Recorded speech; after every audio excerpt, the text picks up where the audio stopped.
గతంతో పోల్చితే పెళ్లి తర్వాత సినిమాలు బాగా తగ్గించేశాడు హీరో శర్వానంద్.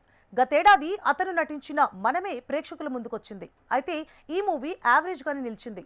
ప్రస్తుతం బైకర్ అనే సినిమా చేస్తున్నాడు. అలాగే నారి నారి నడుమ మురారి అనే షూటింగ్ లో బిజీగా ఉంటున్నాడు ఈ చార్మింగ్ స్టార్. దీంతో పాటు సర్వా చేతిలో మరో 2 సినిమాలున్నాయి. ఇదిలా ఉంటే శర్వానంద్ హిట్ కొట్టి చాలా కాలమైంది. కాగా 2023 జూన్లో రక్షితారెడ్డి అనే అమ్మాయితో కలిసి పెళ్లిపీటలెక్కాడు శర్వానంద్. వీరి దాంపత్య బంధానికి ప్రతీకగా గతేడాది పండంటి ఆడబిడ్డ వారి జీవితంలోకి అడుగుపెట్టింది.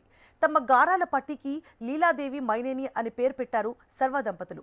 ఇదిలా ఉంటే ఇటీవలే శర్వానంద్ బక్క చిక్కిన బాడీతో కనిపించి షాక్ ఇచ్చాడు. 6 ప్యాక్ బాడీతో కనిపించి అదరగొట్టాడు. శర్వానంద్ ఏంటి ఇంతలా మారిపోయాడు అని చాలా మంది ఆరా తీశారు. తాజాగా దీనిపై ఓ క్లారిటీ ఇచ్చారు శర్వానంద్. ఓ ఆంగ్ల మీడియాకు ఇచ్చిన ఇంటర్వ్యూలో శర్వ మాట్లాడుతూ ఆసక్తికర కామెంట్స్ చేశారు. ఆరోగ్యమే మహాభాగ్యమని నా కూతురు పుట్టాకే తెలిసొచ్చిందని చెప్పుకొచ్చాడు శర్వ. నా శరీరం ఆరోగ్యంపై శ్రద్ధ పెట్టాలని నిర్ణయించుకున్నాను. నా కుటుంబం నా కోసం స్ట్రాంగ్గా ఉండాలని నిర్ణయించుకున్నాను అన్నాడు. ఇక 2019లో ఓ యాక్సిడెంట్ జరిగింది.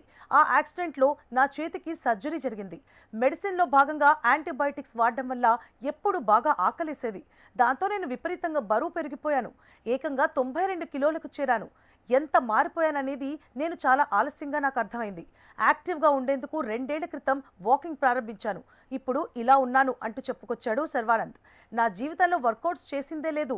నా కూతురు పుట్టిన తర్వాతే నేను స్ట్రాంగ్గా ఉండాలని నిర్ణయించుకున్నా అని చెప్పుకొచ్చాడు. ఇదిలా ఉంటే కొద్ది రోజుల క్రితం సర్వా దంపతులు విడిపోతున్నారని వార్తలొచ్చాయి. ఇప్పుడు సర్వా చేసిన ఈ కామెంట్స్తో ఆ రూమర్స్కు చెక్ పడింది.